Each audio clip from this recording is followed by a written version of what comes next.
그렇지. 우리가 기다리는 그녀 정재당님 나오셨습니다. 안녕하세요. 안녕하세요. 반갑습니다. 반갑습니다. 날이 춥긴 추운가 봐요. 좀 볼이 빨개서 오셨어요. 급하게 오늘 시대에 드문 늦잠을 자는 바람에 제가 그렇지만 또 방송 시간 아주 철저히 지켜서 와주셨어요. 세입했어요. 네. 깜짝 놀랐네 진짜. 오늘 미세먼지가 많다고 하던데. 아, 그런가요? 네. 눈에 안 보여서 잘 모르겠는데. 그래서 미세한가 봐요. 많다고 하던데. 네. 이럴 때일수록 좀 기관지 철저히 이렇게 좀 보호해야 되는 거죠? 그렇죠. 뭐 가글이라든지 물 많이 드시는 거 이런 거는 기본적으로 체크해 주시고 마스크는 쓰시면 최소한의 보호는 될 것 같아요. 근데 이제 마스크도 모든 거를 다 통과를 안 시키는 건 아니기 때문에 네. 마스크를 쓰는 거는 뭐 최소한의 보호 정도로 알아두시면 좋고, 어쨌든 지금 같은 때에는 먼지가 많다고 할 때는 야외 활동을 좀 자제하시는 게 좋겠죠. 네. 야외 활동을 조금 자제하셨으면 좋겠어요, 여러분. 오늘 또 비까지 온다고 하니까요. 아, 비 온대요? 네. 아, 우산 없는데? 낮에 비 온대요. 아, 다행이다. 계실 때는 괜찮습니다. 자, 오늘은 또 많은 분들이 저희 다른 얘기 하다가도 이 질문을 많이 해주셨어요. 빈혈, 네. 빈혈. 얘기를 해주셨는데, 빈혈은 뭔가 좀 약한 여성? 약한 남성? 이게 언제부터 만들어진 이미지인지 모르겠는데, 그러니까요. 아마 옛날 옛적, 우리 한 80년대 드라마 같은 데 보면, 네. 막 이렇게, 어지러워요, 막 이러면서, 쓰러지는 여성들의, 이마를 착 잡고. 네, 이렇게 얼굴이 하얗고 창백하고 예쁜 가녀린 여성이라면 왠지 빈혈이 있을 것 같은 그런 느낌이었는데, 사실 빈혈은 그렇지 않다라는 게 또 함정이거든요. 그래서 우리가 왜 그런 이미지가 정착이 되었는지 모르겠지만, 네, 오늘 실제로 빈혈에 대해서 좀 파헤쳐보죠. 그렇죠. 빈혈이라는 게 정말 그렇게 가녀리고 창백한 여성들에게만 있는 건지, 네. 왜 건장하고 그렇지 않은 남성에게도 있을 수도 있고, 아무리 뭐 이렇게 가녀린 것 같아도 없을 수도 있는 거거든요. 네. 그래서 요거 오늘 빈혈에 대해서 한번 얘기를 해봐야겠다. 이게 너무 오해가 심하다라는 게 환자분들이 오셔서 항상 그래요. 이게 어지럽다고 그런 얘기를 하면서 어지러운 걸 보니까 이게 빈혈이 있는 것 같아서 뭐 약국에서 철분제제를 사 먹었다 이러는데 요거 약간 이제 잘못 알고 계시는 것들이거든요. 맞아요. 어지럽다 하면은 저도 당연히 빈혈인 줄 알았어요. 그쵸. 어지럽다. 빈혈의 증상에 어지러움은 없거든요. 이게 충격이죠. 충격과 공포. 네. 빈혈 하나하나씩 나옵니다, 지금. 네, 저도 어지러움이 없다고요? 네, 어릴 때가 아니라 학생 때. 학생 때 어리긴 했지만. 네. 그때 교과서를 보면 빈혈의 증상을 배울 때 저희도 놀랬죠. 빈혈의 증상에 어지러움이 없다니. 충격이었어요. 혹시 뭐 등에 써 있는 건 아닌가? 기타 등등에 써 있는. 기타 등등에 있어요. 기타 등등에 아주 작게 있지만 메인 증상은 절대 아니에요. 네. 그래서 빈혈의 증상은 피로와 창백, 기운 없음 이런 게 거의 메인 증상이에요. 빈혈이 뭐냐면 그런 거죠. 빈혈, 피가 모자라다. 피가 모자라다라는 말인데 피가 모자라는 방법에는 두 가지가 있습니다. 피 자체가 모자라는 방법이 있고 네네네. 그리고요? 네. 또 한 가지는 피의 성분 중에 이제 철분이 이제 주로 구성하고 있는 헤모글로빈이 모자라는 경우가 있어요. 그래서 피가 모자라는 경우는 사실 흔치가 않죠, 저희가. 피가 모자라는 경우는 어떤 경우냐면. 어떻게 그럴 수 있어요? 저 근데 이거와 관련해서 재밌는 얘기가 있는 게, 제가 여고를 나왔어요.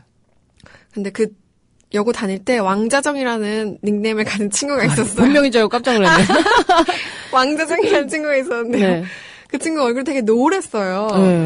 그래서 걔가 너무도 건강해서 저희 운동장에 헌혈차가 온 거예요. 그래서 늘 좀 약간 대기를 하고 있었기 때문에 그 친구가 헌혈을 하러 갔어요. 당당하게. 난 건강하니까. 네. 그랬더니 본인은 피가 모자라서 안 된다 하고 그냥 노란 얼굴을 보고 탁 패스를 하셨거든요. 체크도 안 해보시고? 네. 그래서 피가 모자랄 수도 있구나 라는 생각을 했었는데 오늘 그거에 대한 얘기가 좀 나오겠네요. 피가 모자라는 경우는 어떤 경우예요? 뭐 그날 재밌는 얘기는 아닌데 제가 재밌는 얘기를 해드리면 이런 거죠. 네. 되게 건장한 남자분이 있었어요. 근데 어느 날 병원에 이제 쓰러져서 오신 거예요. 그래서 보니까 어때 건강한 남자가 쓰러질 일이 없잖아요. 네. 그래갖고 이거 여기저기 체크를 해보니까 엄청나게 심한 빈혈이 있는 거예요.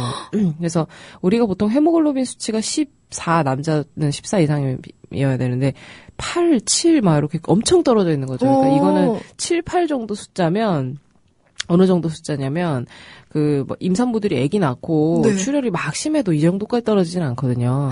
근데 그분이 그렇게 심하게 얼굴이 창백해져 갖고 오신 거예요. 네네. 그래서 이 사람이 도대체 왜 피가 났을까를 보통 빈혈이 원인을 알 수 없는 빈혈이 오면 저희가 뭘 하냐면 어디서 피가 새는지에 대한 검사를 해요. 그래서 자기도 모르게 빠질 수도 있어요? 그쵸. 철분이나 뭐 이런 다른 밸런스는 다 나쁘진 않은데 전체적인 피의 양이 너무 줄어들었고 그분 같은 경우는 실제 정말 피가 모자라는 빈혈인 거예요. 이상하다 싶어갖고 이 사람. 무서운데요? 네, 그래서 어디서 이렇게 빠져나갔느냐를 검사를 쭉 해보다가 찾은 게 뭐였냐면 이분이 극심한 치질이 있었던 거예요. 그래서 매일매일 이제 대변을 볼 때마다 변기가 이제 빨개지도록 혈액을 쏟았었는데 혈변? 그걸 왜 몰랐냐 그랬더니 변기가 빨간색이라 몰랐다는 거예요. 그때 정말 너무 빨간 변기 있잖아요. 네, 있어요. 자기는 휴지에만 묻어나오는 정도인 줄 알았는데 알고 보니 그 실혈량이 꽤 됐었던 거죠. 약간 또 둔해졌나 보다. 네, 전혀 보통 본인이 그 대변으로 인한 에피소드가 있지 않는 분은 자기가 보고 이렇게 확인하는 경우 별로 없거든요. 근데 그분도 당연히 이제 그럴 필요가 없었던 분이었는데. 워낙 건강했으니까. 네, 그러니까요. 나중에 이제 수술을 받으셨죠, 이제. 아이고. 그런 빈혈은 되게 예상치 못한 곳에 원인이 있는 것들이 있습니다. 또 붉은 변기 사용하시는 분들 한번 봐주시고요. 그건 진짜 피가 모자라는 경우죠. 그렇죠. 그렇죠. 그러니까 피가 모자라는 빈혈이 있고, 피는 모자라지는 않고, 전체적인 혈액에서 헤모글로빈이라고 하는 애가 모자라는 경우가 있어요. 헤모글로빈은 이제, 어떤 역할을 하냐면, 우리가 숨을 쉬잖아요. 숨을 쉬면, 숨을 쉬면 산소가 들어가잖아요. 그럼 그 산소를 우리 이제 손가락 끝 발가락 끝까지 운반해 줄 녀석이 필요한데 그게 바로 헤모글로빈이에요. 그래서 우리가 숨을 쫙 쉬면 허파라는 말 좀 이상해. 폐에 들어있는 여러 가지 혈관들에서 엄청나게 수많은 혈관들이 혈관들 속에 있는 헤모글로빈이 숨을 딱 쉬었을 때 산소를 막 집어다가 손끝 발끝까지 막 운반을 해줘요. 그래서 저희가 이제 손끝과 발끝의 색깔이 요 정도 되는 건데. 피가 통하지 않으면. 근데 이제, 그렇게 쓰이고, 다시 이제, 산소를 거기다 내려놓고, 이산화탄소로 이제 바꿔치기 한 다음에 다시 폐로 가져가서, 허파는 순우리말이에요.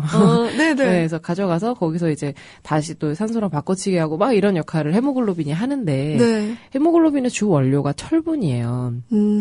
그러다 보니까, 철분이 부족한 사람들은 헤모글로빈이 부족하죠. 그럼 어떻게 되냐면 내가 숨을 열심히 쉬는데 저 끝까지 산소 운반이 잘 안 되는 거예요. 그럼 어떠냐면 이제 매우 빨리 지치고 피곤하고 혈색이 좀 창백하다 이런 얘기를 듣게 되는 거죠. 우리가 아는 빈혈과 조금 다르죠? 그러게요. 좀 다른데요?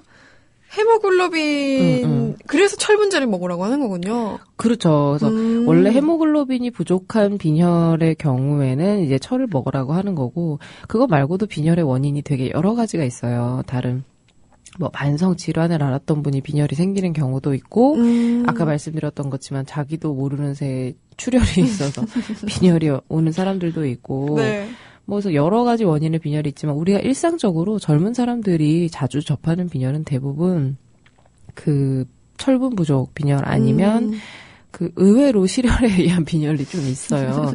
물론 이제 항문 출혈 같은 경우도 많기는 한데 여성분들 중에 이제 생리량이 많은 사람들 청소년 시기에 성장하느라고 철분이 부족하기도 한데 생리 때문에 실혈이 많아서 이때 빈혈이 좀 여자분들이 많이 오고요.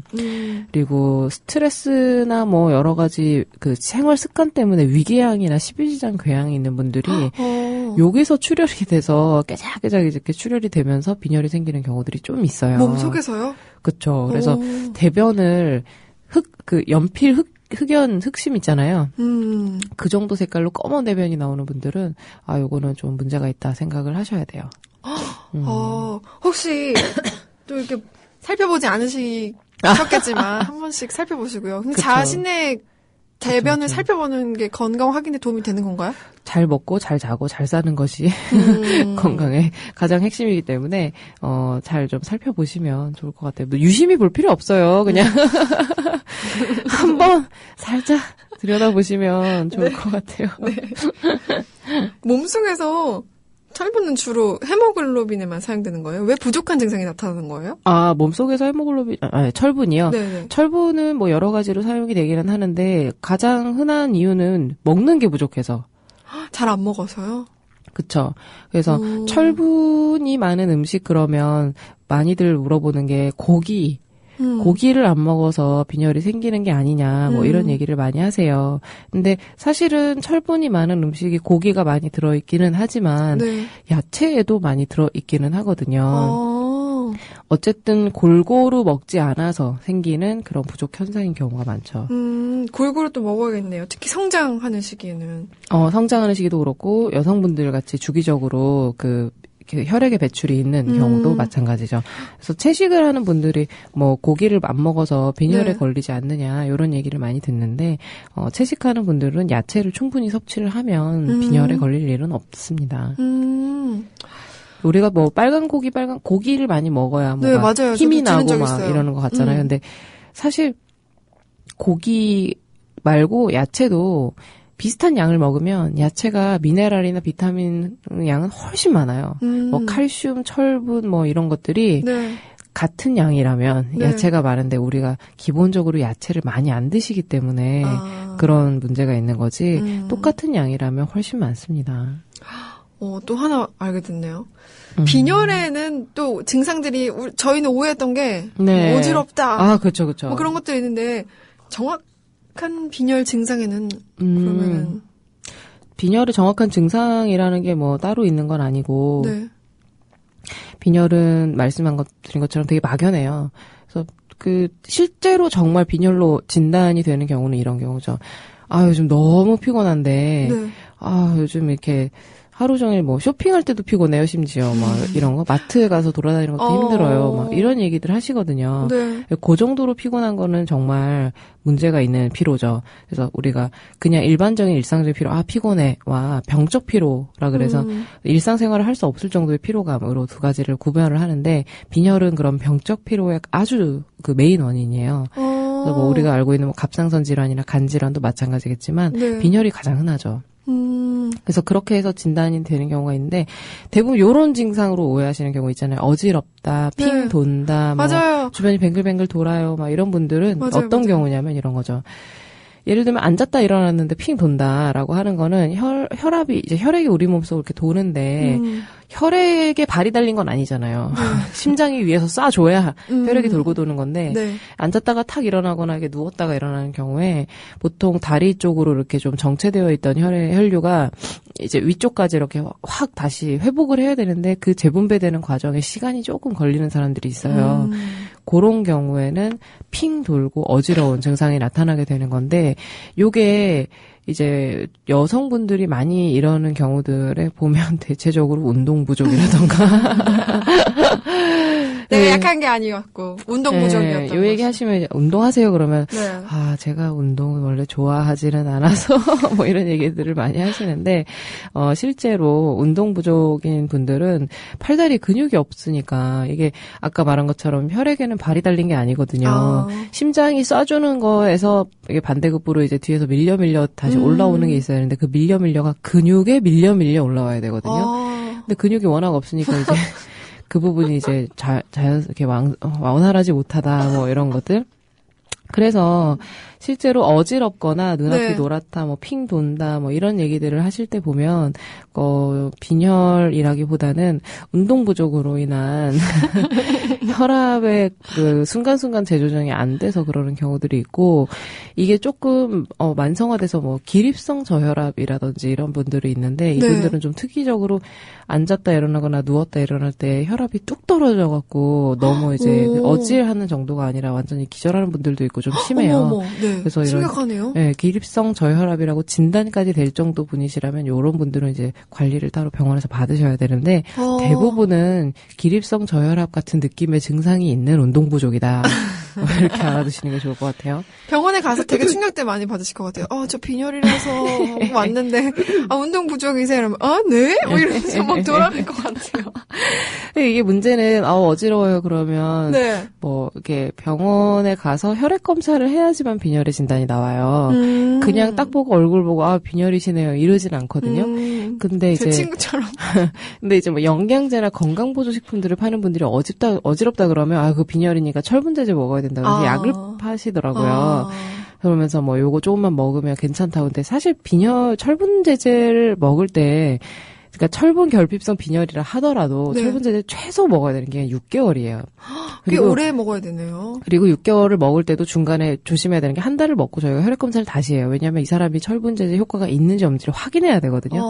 그걸 확인하고 먹어야 되는데 일단은 최소 한 달은 먹고 피 검사하고 네. 다시 5개월을 먹고 피 검사를 또 하고 그래야 되는데 이제 보통 영양제 같은 거 팔 때는 한 달치씩 이렇게 주면서 네. 먹으면 좀 낫다 그러는데 또 되게 웃긴 건 효과가 있다고 하세요? 먹고 나서 좋아진 것 같다고 그런 이상한 얘기를 하세요. 이거 그렇게 빨리빨리 좋아지는 건 아닌데 플라시보 효과인가요? 어지러울 때마다 하나씩 먹는데 괜찮은 것 같다. 뭐 이런 얘기를 하시는데요. 철분은 꾸준히 드셔서 그 헤모글로빈의 수치가 좀 회복이 되고 그러면 이제 한 달 정도 지나면 실제로 헤모글로빈 수치가 좀 올라가요. 그럼 그때쯤 되면 좀 그래도 예전에보다 피로도가 덜한 것 같아요. 이런 얘기를 하시는데 어지러운데 그때마다 철분 제제 먹는다고 어지럼증이 괜찮아진다. 요거는 네 플라시보입니다. 운동하세요. 네 운동하세요. 셀프니 인생님께서 예전에 우리 아이가 5살 때 혈액 검사에서 12 이상이 정상인데 9가 나와서 입원도 한 적이 있습니다. 잘 놀고 혈색도 좋고요. 지금은 7살인데 네. 계속 혈액 검사하면서 관찰을 해야 하는 건가요? 하셨어요. 지금 몇 살 때 진단이 되셨다고요? 5살이에요. 5살 때. 지금 일단 잘 먹고 잘 놀면 대부분은 괜찮아요. 청소년기에 한번 검진을 보통 학교 차원에서 하거든요. 네. 그때 확인을 학년기 때 이제 하는 시기가 있는데 그때 확인하시면 될 것 같아요. 아이가 잘 먹고 잘 놀고 혈색이 괜찮으면. 저는 기억이 안 나네요. 저도 검사해봤을까요? 학교 때? 저희 학교 다닐 때는 그 정기 검진을 했는지 저도 기억이 잘 나진 않는데 요즘 애들 하더라고요. 네, 저희 조카가 초등학생 때 보니까 네. 하더라고요. 네, 그리고 많이 좋아졌네요. 때도. 네, 저희 때보다는 뭐. 소녀님이 녹차가 철분 흡수를 방해한다는데 진짜예요? 녹차가요? 네. 녹차가요? 글쎄요. 녹차가 왜 철분 흡수를 방해하지? 그건 잘 모르겠는데. 그것 때문인가 보다. 탄닌 들어있어서.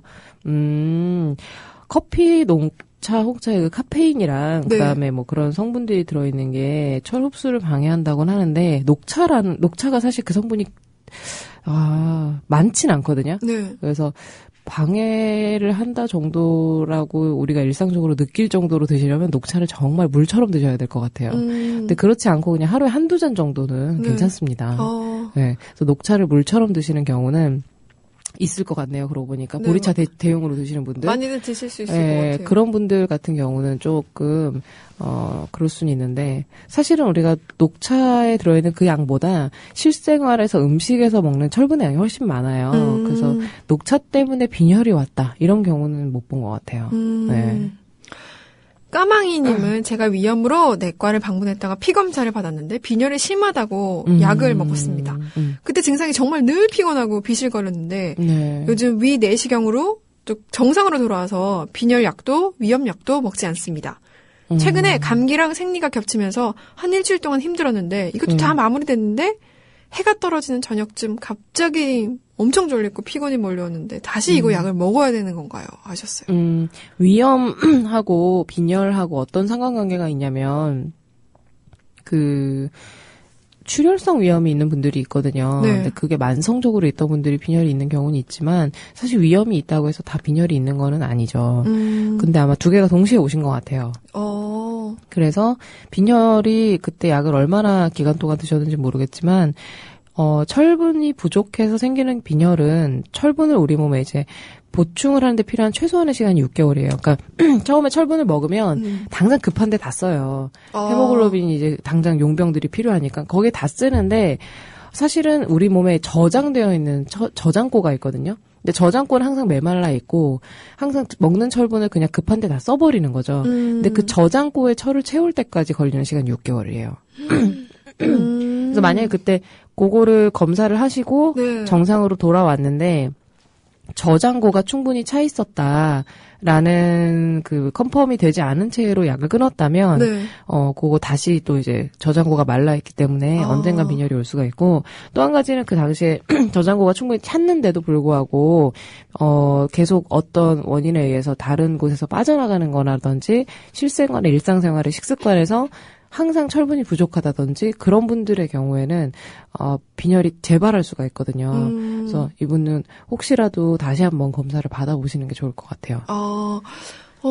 궁금해서 이렇게 질문 주셨는데 다시 한번 검사 받아보시면 네. 더 좋을 것 같습니다. 이게 뭐 특별히 뭐 큰 검사 필요한 건 아니고 아주 간단한 혈액 검사 한 번으로 끝나거든요. 네, 많이 걸어도 숨이 많이 차서 숨쉬기가 힘들다고 하시네요. 이러면 좀 빈혈 증상과 연관이 있는 거예요? 그게 이제 가장 전형적인 빈혈의 증상이에요. 가장 전형적이라고 합니다. 까망이님. 소녀님께서 보리차 대용으로 녹차를 물로 마실 때 기절을 2번 하셨다는데. 네? 기절을? 네. 이분도 빈혈 있으신 건가요, 그러면? 그건 좀 모르겠는데요. 기절을 할 정도의 빈혈이라 그러면 이거는 지금 그냥 치료 없이 회복되지는 않으셨을 거예요. 그 녹차를 드셔서 말씀드린 것처럼 녹차에 들어있는 성분이 철분 흡수를 방해하는 데에는 굉장히 많은 양의 녹차가 필요하고 우리가 먹는 철분의 양으로 충분히 이겨낼 만하거든요.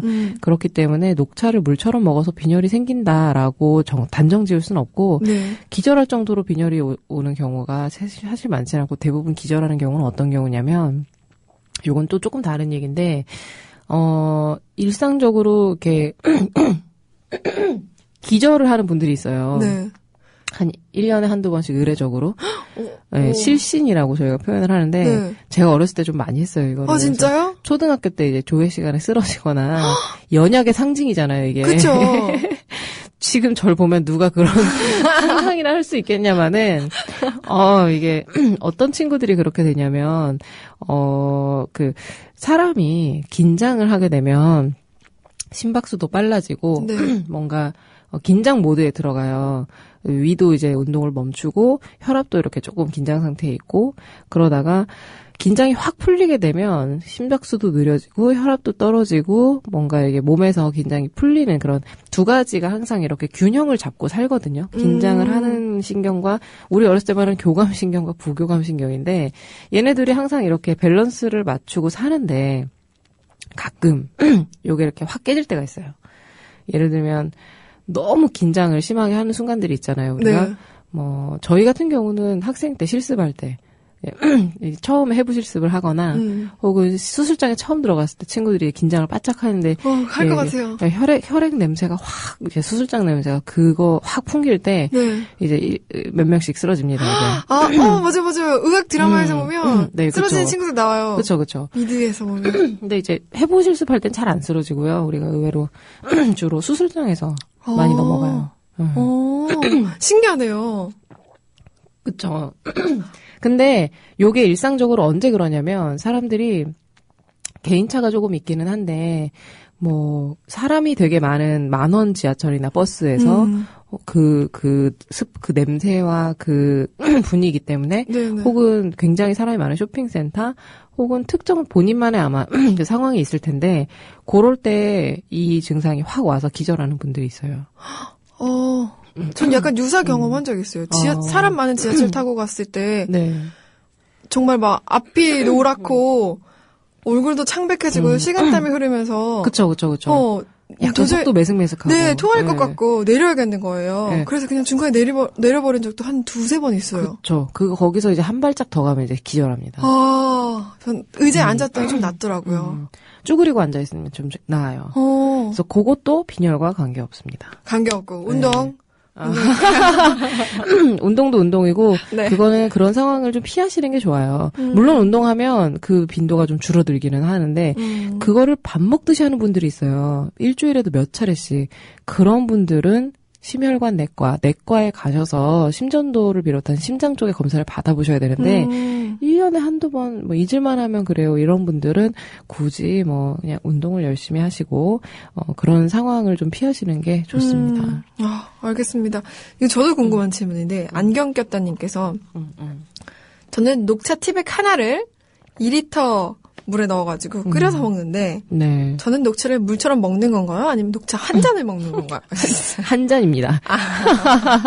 티백 하나면 한 네. 잔. 그렇겠구나. 녹차를 물처럼 드시는 분들이 티백을 막 20개 넣어서 먹진 않겠네요. 그렇네요. 그럼 한 잔이죠. 한 잔. 네. 하나 티백 넣으면 한 잔으로 치겠습니다. 네. 뭐 구토 어지럼, 앞이 노랗다, 빙글빙글 돈다, 얼굴이 막 하얘진다. 또 막 구토할 것 같으면 냄새들에도 민감이잖아요. 네네. 이런 것들 모두 다 빈혈과는 상관없는 증상이라는 말씀이신 거죠? 그렇죠. 빈혈이 있어서 철분제제를 드시는 분들은 냄새가 좀 이상할 수 있어요. 철분제제 냄새가 우리가 말하는 보통 피냄새, 비린내, 그 철분제제 냄새거든요. 네, 그 냄새 약간 이상할 수 있습니다. 치우지아님께서 헤모글로빈이 부족한 빈혈에 선지나 뭐 소간, 천엽 이런 거 좋다고 하던데 도움되나요? 하셨어요. 도움이 될 수는 있겠지만, 네, 도움이 될 수는 있겠지만요. 굳이 꼭 그런 걸 골라서 드시진 않아도 되고요. 아까 말씀드린 것처럼 같은 양이라면 야채에도 충분히 들어있습니다. 네. 근데 저도 들은 적 있어요. 막 빈혈 증상인 것 같다고 할 때 막 간 먹으라고, 순대 사고라고 막 그러잖아요. 그렇지 않나요? 근데 이제 더 많이 들어있는 음식이 뭐 채소도 많이 들어있고요. 견과류에도 많이 들어있고 그리고 뭐 우리 해조류 있잖아요. 네네. 미역이나 토시나 이런 애들 그런 애들이 의외로 많이 들어있어요. 그래서 그런 애들. 그래서 출산을 하고 미역국을 그렇게 드시는 걸까요?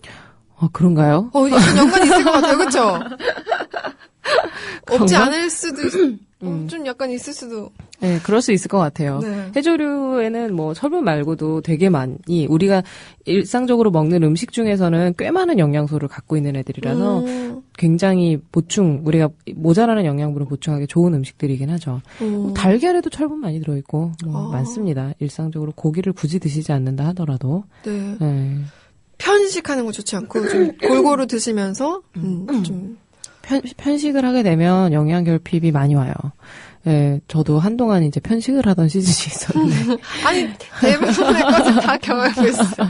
픽픽 쓰러지시는 것들을. 네, 편식도 해본 적이 있는데, 빈혈이 오더라고요. 일부러 하셨어요? 처음에 채식을 해보겠다고 고기를 안 먹었는데, 문제는 채식을 하면, 채식 내에서는 편식을 하면 안 되거든요. 네. 채식 내에서 편식하지 않는다는 건 어떤 거예요? 그러니까 뭐 예를 들면 해조류도 잘 챙겨 먹고 견과류도 잘 챙겨 먹고 두부나 단백질류도 잘 챙겨 먹어야 되는데 채식을 하면서 그냥 밥하고 그냥 나물 뭐 야채 이런 것만 먹었던 거죠. 특별한 생각 없이. 그랬더니 빈혈도 오고 콜레스테롤도 다 망가지고 막 2달 만에 그냥 좋은 효과들이 나타나서 바로 제가 그냥 생선과 해물을 다시 먹기 시작을 했다는. 아이고. 곰곰이님은 조회 시간에 쓰러지는 거 일사병도 있지 않나요? 빈혈이랑 상관없나요? 하셨어요. 감기 걸리셔가지고 그쵸? 감기가 아니라 이게 네. 뭐 아침마다 항상 이러네요. 저도 몰랐는데. 감기는 이제 다 나았어요. 감기 다 나으셨는데. 네. 아이고. 제가 아까 말씀드린 여기 먼지가 많나 봐요. 그런 건 아니고 자다가 바로 나왔기 때문에 자다가 벌떡 일어나서 나왔기 때문에 몸이 자다가 일어난 잠긴 상태라 마찬가지예요 지금. 그 일사병은 우리 한여름에 한 30도 이상 막 정말 아주 무더울 때 아니면 보통 일상적으로 일사병이 있는 시기는 거의 없고 일사병이 걸릴 만한 시즌은 보통 방학이죠. 네. 여름. 그렇죠. 그래서 조회 시간에 쓰러지는 건 일사병 때문인 경우는 별로 없어요. 그렇구나. 그럼 너무 햇빛이 내리쬐을 때 드라마 같은 데서 보면은 좀 극적인 효과를 주기 위해서 쨍쨍 내리쬐는 햇빛도 보여주고 이러다가. 네. 오래 가만히 서 있다 보면 그 뇌로 가는 혈류가 상대적으로 부족해지면서 혈압이 상대적 저혈압이 생기면서 이렇게 핑 돌면서 이제 쓰러지는 경우들. 네, 그게 다 비슷한 상황들이에요. 결국의 종점에는 뇌로 가는 혈류가 부족해서 쓰러진다가 결론인데, 그렇게 되는 경우들이죠. 뭐, 조회 시간에 쓰러지는 거, 10,000원 지하철이나 10,000원 버스에서 기절하는 거, 뭐 이런 거 다 비슷한.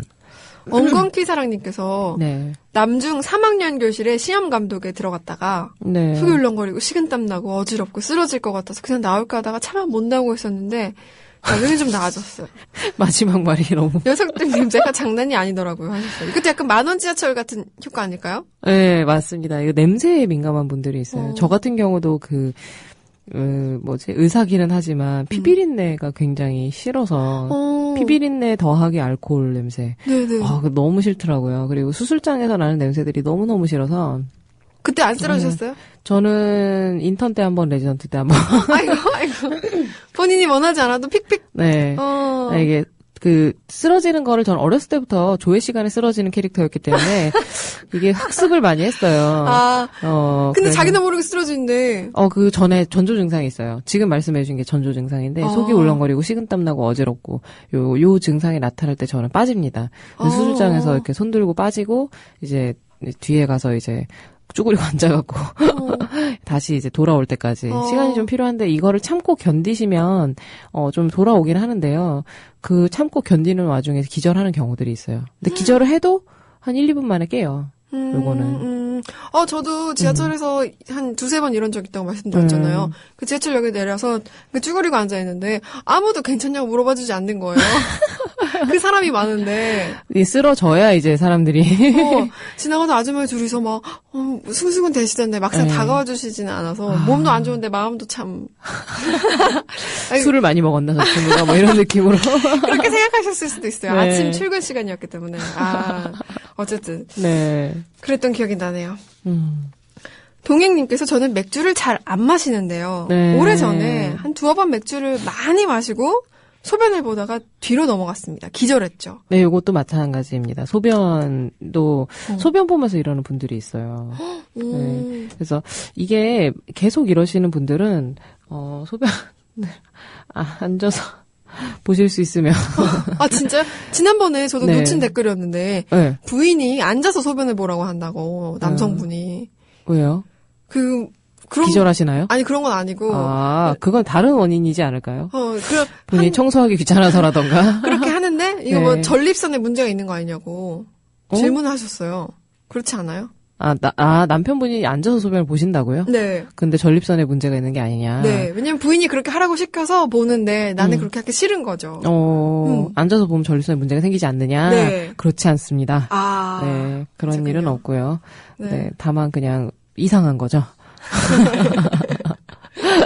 근데 이게 소변을 많이 보면서 기절하는 경우들이 있어요. 그래서 소변이라는 게 몸에서 일부 얘가 이제 볼륨으로서의 한 역할을 하던 건데 갑자기 얘가 훅 빠져나가면서 뭐 생기는 거기도 하고 소변을 볼 때 그 교감신경과 부교감신경의 변화가 생기거든요. 네. 요때 요 밸런스가 깨지면서 기절하는 분들이 있어요.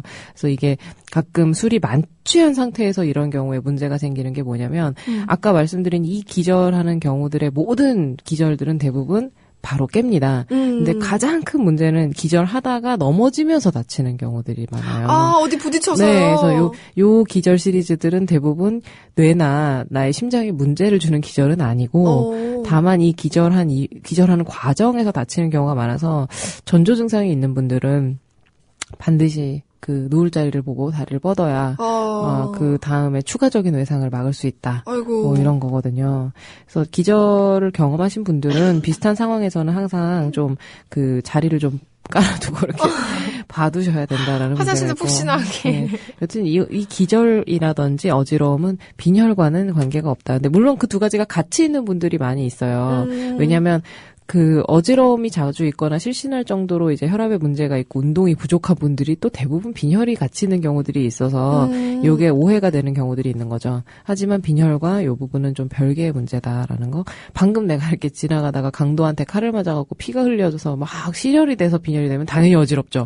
네, 그렇지만 그렇지 않은 경우 일상적으로 우리가 느끼는 빈혈은 한순간에 갑자기 오는 게 아니라 천천히 만들어지는 빈혈이다 보니까 대부분은 적응을 해요, 저희가.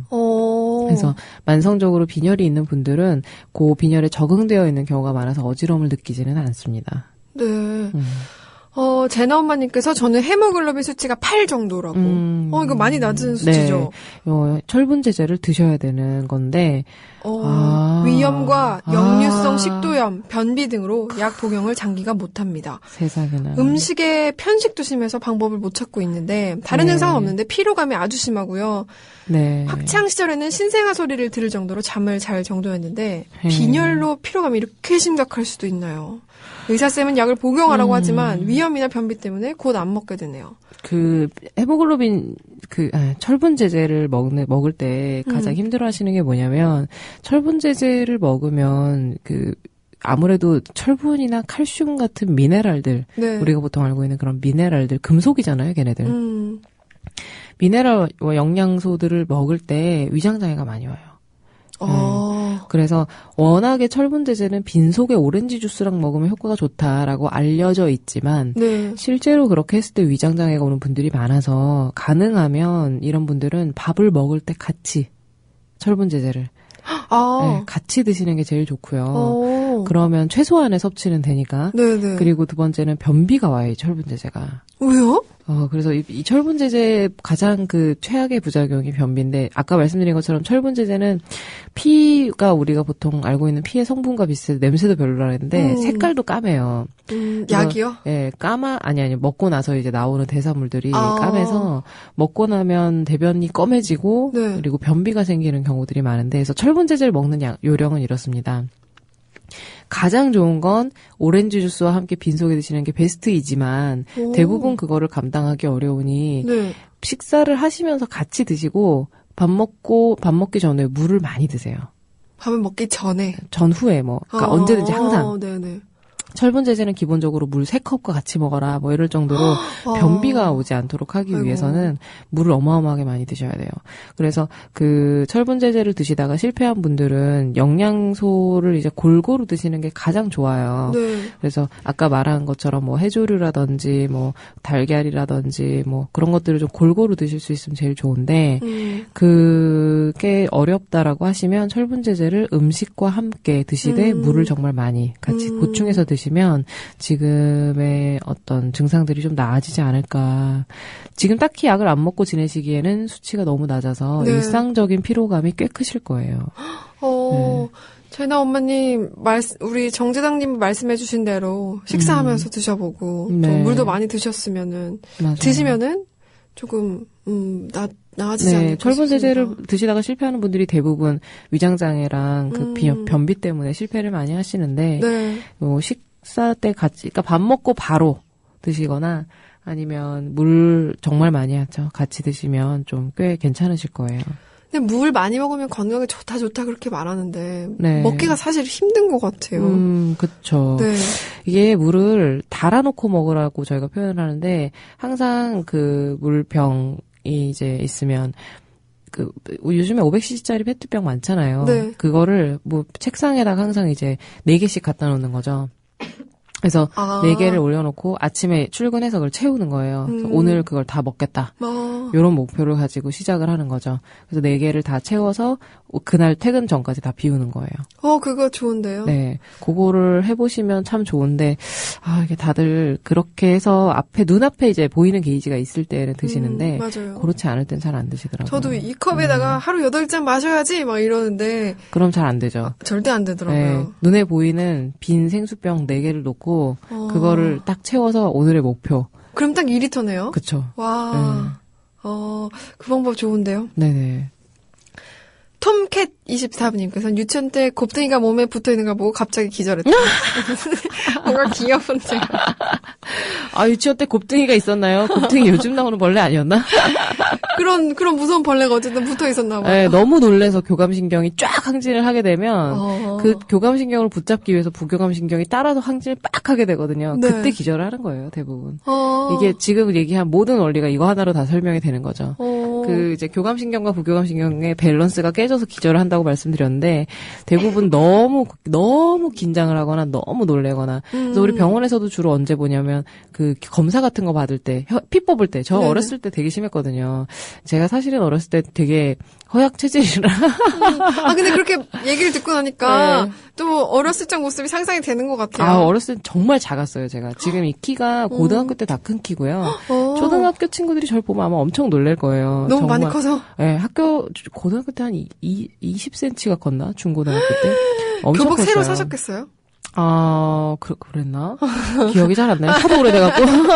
근데, 여튼, 초등학생 때에는 엄청나게 허약하고, 부정맥도 있고, 너무 작고, 마르고, 크지를 않아갖고, 병원을 좀 많이 다녔어요. 근데, 네.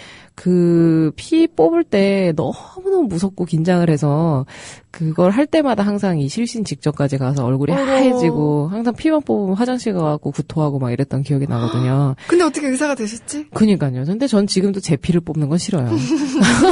남의 피는 잘 뽑는데, 제 피를 누가 뽑거나 저한테 주사를 놓으려고 하면 이 반응이 지금도 나타나요, 사실.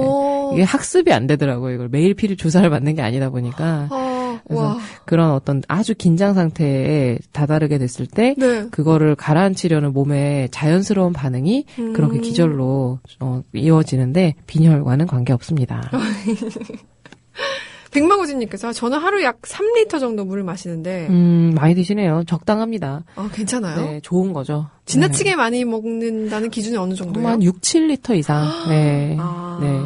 그 정도만 아니라면 괜찮군요. 그렇죠. 한울 아라빠님께서 질문은 우리 한울 아라빠님이 해주셨던 거구나. 안 들은 걸로 하시겠대요. 비밀로 하겠다고. 네.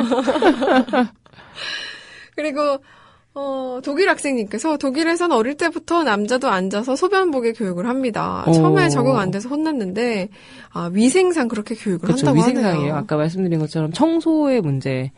그게 이제 서서 소변을 보시게 되면 전혀 내용과 관계없는 거지만 엄청나게 많이 튀거든요. 미세먼지는 아니고 미세 방울들이 네, 보이지 않는 곳에 네. 엄청나게 많이 튀게 됩니다. 그래서 예전에 이런 실험도 많이 했었어요. 그런 변기 남성용 소변기 있잖아요. 네. 그렇게 봤을 때 어디까지 튀느냐 그랬더니 세면대 거울까지 튄다는 이런 얘기들도 있었고 어마어마하더라고요. 네. 그래서 이거는 위생상 문제로 앉아서 보시는 걸로. 그렇지만 못 들은 걸로 하시겠다고. 제너마님께서 질문이 하나 더 있다고 하셨는데 네. 놀라는 거 말고 너무 화가 나고 막 우라침일 때도 눈앞이 깜깜해지면서 머리가 띵해지는 이것도 교감신경 작용인가요? 하셨어요. 방송을 듣다가 자주. 그러게요. 가끔 이러다 가는 거 아니야? 라고 걱정이 된다고. 그렇죠. 이제 교감신경과 부교감신경의 작용이죠, 이것도. 너무 화가 나고 스트레스풀한 상황에서 네. 부교감신경이 걔를 좀 진정시키려고 하다 보니까. 근데 이거는 눈앞이 깜깜해지고 머리가 띵해지는 거는 어느 정도까지인지는 모르겠지만 아까 말한 어지럽고 울렁거리고 메스꺼리면서 식은땀이 쭉 흐르는 그 기절 증상하고는 조금 다른 증상이긴 해요. 그래서 그 증상은 부교감이 이제 확 항진을 해서 얘를 이제 좀 진정시키려고 하다 보니까 이런 거고 머리가 띵해지고 눈앞이 깜깜해지는 건 그냥 흥분하셔서 교감신경이 흥분한 것 같고 이거는. 내추럴 파레트님이 어떤 분이 물을 많이 마시면 좋다고 하니까 하루 2톤 먹어도 좋나요? 하고 환자가 의사한테 물어봤대요. 그랬더니 의사 선생님이 화가 나서 한번 드셔보세요 라고 했나. 아까 말한 것처럼 한 6, 7리터 이상은 안 드시는 게 좋죠. 네, 왜냐면 물이 너무 많이 들어갔을 때 우리 몸에 있는 다른 여러 가지 성분들이 균형을 맞추고 있어야 되는데 밸런스가 깨질 정도로 그러니까 물을 너무 많이 먹으면 희석되는 거죠, 몸이. 근데 우리 몸에는 농도를 적절하게 맞추고 있어야 할 의무가 있거든요. 항상성을 유지해야 되는데 네. 그걸 보통 이제 너무 많이 먹지 말아라 기준이 하루 6, 7리터 이상 드시지 마세요라고 하는 거고 아이들의 경우는 조금 적용이 다르게 될 수 있어서 아이들은 성인만큼 드시는 건 별로 좋진 않고 체중에 따라서 좀 적당하게 드시면 될 것 같아요. 저 조카도, 사촌 동생도 4살인데요. 3살인가? 어쨌든 막 물을 엄청 자주 마셔요. 밥은 네. 잘 안 먹고. 그랬는데 아기가 변비는 없더라고요. 좋네요. 근데 막 물을 많이 마시면 네. 피부도 좋아진다 그러고 네. 막 지난번 뉴스를 보니까 다크서클이 막 이만큼 있던 사람이 4주 동안 물을 마셨더니 다크서클이 줄어들었대요. 좋군요. 그거 진짜인지 여쭤보고 싶었는데. 물을 많이 먹었을 때 효과에 대해서는 뭐 굉장히 다양하게 긍정적인 효과에 대한 보고들이 나오고는 있는데 이렇다, 그러니까 운동을 하면 참 좋아요랑 비슷한 것 같아요. 긍정적인 효과는 정말 많고요. 그거를 근데 다들 못해서 안 하고 있는 거지, 이렇게 몰라서 안 하는 것 같진 않아요. 아, 그렇구나. 아바님은 전 1년 전에 임신 중에 빈혈이랑 역류성 식도염이 같이 왔는데, 호주는 한국보다 비교적 임신 중에 약 처방이 관대한 편이라, 빈혈약과 식도염 같이 먹었는데, 식사도 할 수 있었고, 아기도 건강히 태어났습니다. 임신 중 약 처방은 관대하다 말다가 아니라 네. 국제 표준입니다. 국제 표준이라서 등급이 매겨져 있어요, 약마다. 그래서 약이 A, B, C, D, E 이렇게 순서대로 매겨져 있고요. A등급이 가장 임신 중에 먹어도 안전한 약분이고 B등급까지가 저희가 보통 처방을 하는 단계고요. 우리가 일반적으로 먹는 타이레놀이나 그런 두통약 중에 임신 중에 먹어도 되는 애들 있잖아요. 네네. 그런 애들 대부분 이제 B등급으로 알려져 있고 그 식도염의 약에 대해서 그 당시에 이제 의사의 판단으로는 철분제제를 먹이는 게 훨씬 더 중요한 현재의 상황이다라고 생각이 되었기 때문에 아마 식도염 약을 같이 주신 게 아닐까 그렇게 보통 A, B, C, D 이런데 막 D등급, 2등급 이런 약을 주지는 않거든요. 그래서 A등급과 B등급 약은 안전하게 보통 처방을 하고 C등급 같은 경우는 환자의 상태를 고려해서 저희가 처방을 하게 되죠. 국제 표준입니다, 요거는. 이렇게 좀 구토 얘기도 나와서 질문이 생각이 났는데 네. 임신하신 분들 중에서도 네. 뭐라고 하죠? 임신 초기에 입덧. 입덧. 네. 입덧을 심하게 하시는 분이 있고 안 하시는 분이 있어요. 이것도 맞아요. 좀 빈혈과 연관이 있어요? 아니요. 그거는 개인차예요, 그냥. 네. 입덧은 개인차고, 보통, 의학적인 건 아니지만, 엄마가 나 가졌을 때 입덧을 얼마나 했느냐가 영향을 많이 준다고 하더라고요.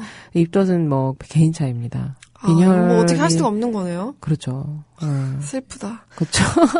저는 지난번에 이렇게 좀 구토 증상이나 어지러움이 심해서 병원에 간 적이 있었는데 예전에 네네. 입덧도 심할 거라고 의사 선생님이 탁 한마디를 하시는 거예요. 더 심할 거라고. 이거보다 몇 배는 더 심할 거라고. 너무 충격적이어가지고 그게 아직도 머릿속에 남아있거든요. 어머니가 가지셨을 때 많이 하셨대요. 아, 그래요? 네. 저희 아버지도 하셨대요, 심지어. 그래요? 네. 그럼 점점점이네요. 머미님이 오늘 이걸로 2개 배웠다고. 오늘도 2개 하셨는데, 도전해보십시오. 물 많이 먹는 게 또 이렇게 좋다고 하네요. 이렇게 눈에 보이는 무언가가 계속 가지고 다니시면서 드시면 확실히 효과가 있어요. 저 컵을 바꿔봐야 될까요? 까매가지고 컵이. 자꾸 잊게 되잖아요. 네, 비어있는지 차있는지. 네, 맞아요. 와, 시간 벌써 다 돼가는데요. 와. 내일이 수능이에요, 정부장님. 벌써요? 네. 이렇게 따뜻한데? 수능 한파가 없다고 하네요, 이번에는. 아니, 근데 원래 수능을 볼 때, 기억에 제가 수능을 좀 많이 봐서 아는데. 고등학교 졸업할 때 한번 보고, 네. 그다음에 제가 이제 나중에 뒤늦게 시험을 봐갖고 본 거라. 네네. 너무 춥고 눈이 너무 많이 오고 항상 이 기억이 나요. 근데 내일은 저 오늘 가을 옷 입고 나왔는데. 한파가 없다네요. 수능이 땡겨진 거 아니에요? 아니에요. 보통 그런가? 이 정도에 봤던 것 같아요. 이상하다. 11월 7일. 그런가? 제가 나이가 좀, 저는 10며칠에 봤는데. 전 17일에 봤어요. 그쵸, 저희 둘째 주 수요일에 봤던 것 같아요. 국가 행사가 있어가지고, 일주일 늦춰가지고. 그랬구나. 네. 무슨 날씨가 이렇죠? 추위는 빨리 온 것 같았는데, 네. 막상 또 수능을 본다니까 또 춥지가 않네. 그러게요. 어쨌든 수능 보는 친구들에게 노하우 같은 거 있으면 알려주세요. 지금은 늦었습니다, 여러분. 아니, 괜히 일찍 자는 거 도움돼요? 평소에 막 새벽 2시에 자던 친구들이 막 8시부터 누워있고 이런 거 도움되나요? 아니요. 그렇지 않아요. 평소에 새벽 2시에 자던 분들은 그냥 오늘은 조금 일찍 한 12시, 1시쯤 주무시는 건 괜찮을 것 같아요. 원래 이제 저도 수능을 많이 봐서 이제 이 11월 컨디션을 조절하는 거에 대해서 저는 되게 뒤늦게 늦깎이로 공부해갖고 의대를 간 편이라서 학생 때는 공부를 이렇게 열심히 하진 않았어요. 재수를 정말 빡시게 해서 네. 굉장히 그 학원에서도 괄목할 만한 그 성적 향상으로 인해 의대를 간 학생이라서 네네. 뒤늦게 이제 그 11월에 막판 컨디션 조절을 할 때 보면 수능 전날은 평소와 그냥 똑같이 행동했던 것 같아요. 뭐 더 외우려고 하거나 더 뭘 하지는 않았고 네. 마음을 비우고 그냥 특별히 뭘 더 봐야 된다라기보다는 그냥 평소 보던 거 그냥 조금 더 보는 정도. 그냥 똑같이 그냥 하고 다만 오늘은 이렇게 자극적인 음식이라든지 네. 속을 불편하게 할 만한 저는 되게 과민성 대장이 되게 심했기 때문에 네네. 그게 가장 두려웠거든요. 수능 보다가 화장실 가고 싶을까봐. 네.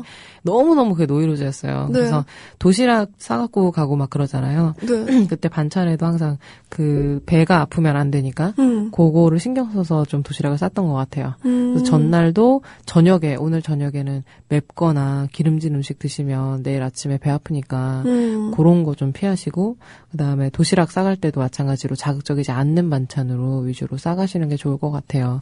그래서 저는 항상 그런 주요 행사가 있을 때마다 네. 화장실에 대한 두려움이 늘 컸었기 때문에 항상 모든 그 컨디션 맞추는 게 그거에 좀 집중되어 있었던 것 같아요. 그래서 그쪽으로 좀 신경을 써주시면 내일 하루 좀 편하게. 수능 보는 날 간식이라든지 막 이런 거 싸가시는데 맞아요. 초콜릿 사탕 이런 네, 그거 아주 적당한 정도는 괜찮은데 괜히 그런 거 많이 드시고 배불러서 졸리는 경우들이 있어요. 그래서 그런 거 좀 피하시고 네. 수능 보는 날은 절대 과식하지 마시고 네, 적당히 위를 네. 비워야 점심이 끝나고도 3교시도 졸리지 않게 네. 버틸 수 있다는 외국어잖아요. 또 3교시. 그런가요? 네. 기억도 안 나요. 이게 언제 쪽이에요? 기억도 안 나요. 한 20년 전인가? 김밥 같은 건 어때요? 김밥은 체하기가 좋아서. 다른 거 하면 좋겠구나. 굉장히 천천히 드실 수 있으면 좋죠. 찹쌀떡도 좀 안 될 것 같아요, 당연히. 찹쌀떡, 체하죠. 왜냐면은, 긴장 안 한다고 해도 다들 하기 때문에. 그쵸. 그런 거 먹으면. 저는 떡만 먹으면 체해서, 그 찹쌀떡은 절대 안 먹었어요. 수능을 하지만 보고 난 후에는 마음껏 드셔도 됩니다. 그렇지만 수능 보기 전에는 좀 조심해 주시고요. 수능 본 당일에 술 먹었던 기억이 나네요. 물론 저는 고등학생이 아니었죠, 그때. 네, 미성년자가 아니었습니다. 내일 수능 때문에 도시락 걱정을 하는데 급식하다 보니 보온 도시락 없고 찬밥 같은 것도 안 좋지 않을까요? 그러네. 저희는 급식 세대가 아니라서 몰랐네요. 찬밥 안 좋을 것 같아요. 그러면 수능 보는 장에서는 밥을 안 주는 거군요. 그렇죠. 자기 학교에서도 안 보고 다른 학교에 가서 본 친구들도 있으니까요. 요 보온 도시락 엄청 팔리겠네. 오늘 당장 구매하셔야 되나?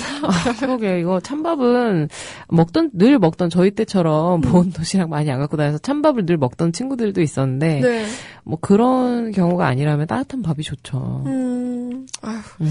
그래서 전 미역국도 추천해요. 왜요? 아니에요? 미역국? 그게 전 이 얘기를 더 먼저 들어서 그런가 봐요. 그러니까 미역국이 워낙 좋아서 나만 먹으려고 다른 사람들 못 먹게 하는 거라고 그런 얘기를 들어서. 그런가. 그래도 왠지 찝찝한데요. 시험 못 보면 엄마가 준 미역국 때문이야라고 할 수 있으니. 그러면은 미역국은 수능 후에 먹는 걸로 그렇게 하는 걸로. 오늘도 감사하고요, 정준학님. 다음 주 이 시간에 또 재밌는 얘기로 또 해봐요. 네. 감사합니다. 감사합니다. 저도 인사드려야겠습니다. 마지막 곡으로 세븐데이즈의 내가 그댈 띄워드릴게요. 내일 이 시간에 다시 뵙겠습니다.